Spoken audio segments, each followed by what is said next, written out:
Real Madrid, they've signed Huijsen. They got Trent, the best right back in the world, on a free. They're now about to get Alvaro. As a Man United fan, big fan of the player. So annoyed we let him go to Benfica on the cheap.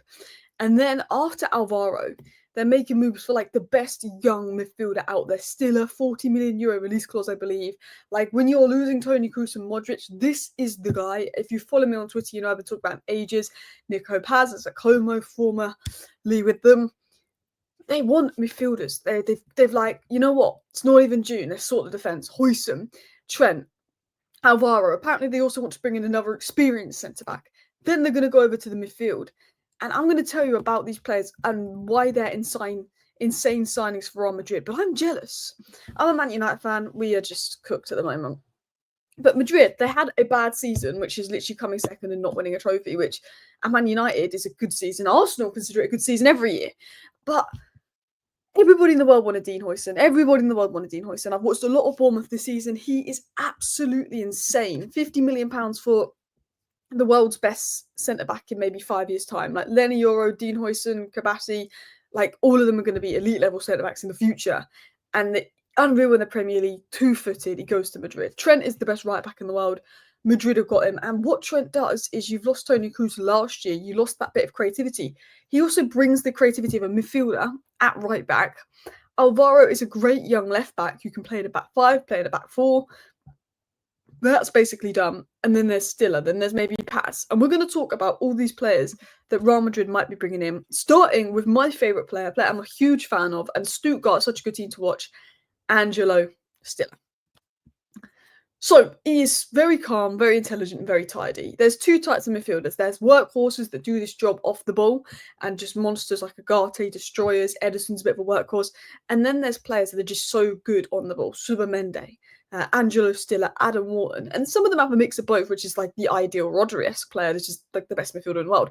But he is so good on the ball. He can get the ball, turn out from the press, recycle the ball with his back to goal in build-up. Like his ability to pass is unbelievable. You're looking at Toni Kroos, you're looking at the future. This is the guy. He does not lose the ball under pressure. He gets the ball, he turns out. He's so composed. He's like this modern metronome. His passing range, his ability to resist the press, his ability in build-up, his ability to turn out. He's going to help Real Madrid's ball progression, which is going to help Real Madrid get up the pitch better, which is going to help them create more chances, which is going to help them to score more goals. He is a very good player. I mean, I think Real Madrid have good midfielders. Valverde is a very good midfielder.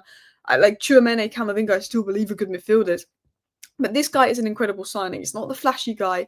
Xabi Alonso will be familiar with him out in Germany, but he's an effective player, a fantastic player. But the big question marks this season at Real Madrid have been in defence. Militao's obviously had the injuries. There's been big injury issues in defence. And all my reminders just went off like crazy like that. But I call him Alvaro Fernandez, but I think he likes to be known as Alvaro Carreras now. He was once at Manchester United. We sent him on loan he was Manchester United's under-21s or under-23s player of the season. We then sent him on loan to Preston, where he was absolutely excellent and impressed. And then we brought him back, even though we had no left backs. We sold him to Benfica on a cheap. I still don't know why we did that. But he was fantastic in the academy. He was fantastic on loan. He's been fantastic at Benfica. He's one of the best, most underrated young left backs in Europe. You know, he's massively grown as a ball-playing left back. He's got good defensive instincts, but I think going forward, that's where he's impressed me. He likes to drive forward. He likes to carry the ball. I think, you know what? There's question marks over, is he ready to make that step up? But I honestly feel like wherever he's gone, he has impressed.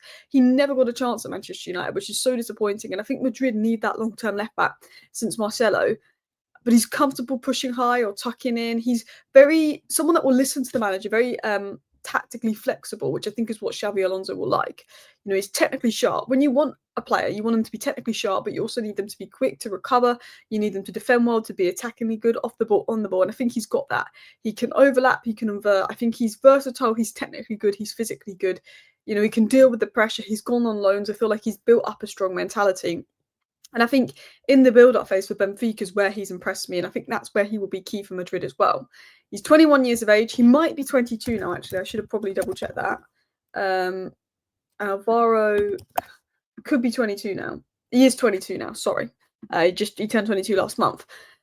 So 22. But again, Madrid are going for this youth recruitment model. Huijsen, 20. Alvaro, 22. But, you know, Champions League ready. I think he's ready to make that step up. I feel like he's going to add depth in a position that's thin. He's going to add competition. He's hungry. He was at Madrid Academy. He knows a fair bit about Madrid. He wants to be there. He's hungry. And that's the kind of player you want, hunger, players that want to be there. His strengths include ball carrying and progression, good at carrying the ball. Trent is more of a creative right back than a ball carrier right back, swinging in the crosses, swinging in the passing. Trent is more of a pass first right back. Trent is a different species, but this is a ball carrying right back. When it comes to left back, so when it comes to progression, when it comes to passes, it comes to play, he's good.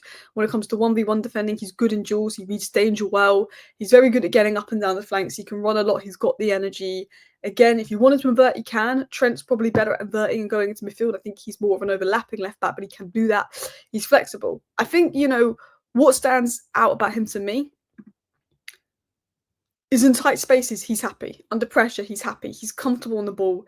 He's got a good touch. He's got a good ability to play out. He likes to drive forward. He likes to make late runs. Will get up and down. Will work high. Will stretch the width, which is what Xabi Alonso will want if he's to do what he did at Leverkusen at Madrid. And if he's got runners around him like Vinicius Jr., like Mbappe, he's going to link up well with those players. The stamina, the commitment, the on and off the ball work, I think he's a good player. Huijsen obviously coming in. I've spoken about Huijsen before. 6'5" defender, reads the game well. Like, his ability in the air as well is really good. Like, he was scoring headers for Bournemouth, goals for Bournemouth. But when he's not got the ball, he's so two-footed he can play out. He's already a natural leader at 20 years of age. And he was consistently standing out for Bournemouth, whether it was 1v1 defending, whether it was headers, whether it was box defending. I felt like Huijsen was already a leader. He's a young player. Real Madrid is a different step up for Bournemouth, but he was a young leader. And he can step out and he can break lines and he can control high lines. I feel like Huijsen can do that. He's press resistant. He's two-footed. You're already starting bringing in players like Angelo still at press resistant, Huijsen press resistant, Alvaro press resistant, players that are good in build-up. I'm crying out as a Man United fan for my team to bring in players that are good in build-up, bring in players that can resist the press, do this, do that. And Real Madrid are bringing in these players that are ticking all the technical boxes, ticking all the physical boxes, ticking all the IQ boxes for the future. He's one of those where he loves Real Madrid. He's Dutch, basically Spanish technically. He's played for Spain. Again, Real Madrid are bringing in players that are hungry to go to Real Madrid, want to go to Real Madrid. Obviously, Trent is just a different level. Liverpool fans are upset about it. He just won the league with Liverpool, best right back in the league. He's a game-changing right back. There's not a right back in world football like Trent. He's almost like a midfielder. He's almost going to bring elements of what Toni Kroos could bring, and that you missed. It's output from right back. It's not just output if he can overlap or put crosses in, if he's going to play as a wing back, but output, you can invert in midfield. You almost have like an extra midfielder on the pitch. Just the passing, the delivery, the long passing, the ball progression, the creativity. Liverpool need Wirtz and Frimpong to replace Trent because of the creativity he brings. People talk about defensive responsibilities, blah, blah, blah, blah, blah. But he's better defensively than he gets credit for. But yes, he can get beat on 1v1 defensively. But when you're at Madrid, you're going to have so much of the ball. You're going to be attacking so much that I think Trent's strengths will be utilised at Real Madrid. He's a playmaker. Elements of what you've missed in Toni Kroos, Trent could bring. He's a right back, but he can convert into centre mid. He allows tactical flexibility. I think he would work really well with players like Bellingham and Valverde. I think, he will allow he can dictate from deep. He gives Real Madrid a whole new game plan. And then there's Nico Paz. Now, I'm not going to act like I know a lot about Nico Paz. I know he's a creative number 8/10 hybrid. I know that he's sort of a more attacking-minded player that looks good on the ball, looks good in tight spaces, looks very, aesthetically pleasing, good vision, good ball carrier. There's also him to potentially come in as well. I just feel like Madrid, they don't like that Barcelona won the domestic treble, and I feel like Madrid are just like, yeah, time to move mad.